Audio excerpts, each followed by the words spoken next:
Hi there, welcome to Social Guidance. In this video, I will show you how to find jobs on LinkedIn.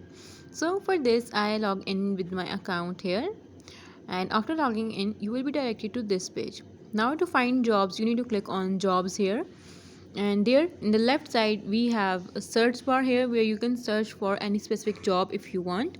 So let's say I want to search for a video producer here or a video editor. So I will specifically search for that keyword, and there you will find all the jobs related to video editor.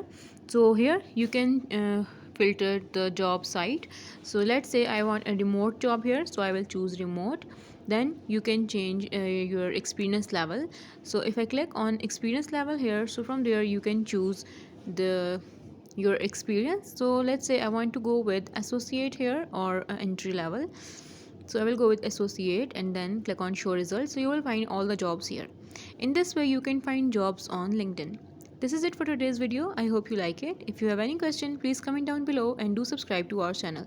Thank you for watching. Bye.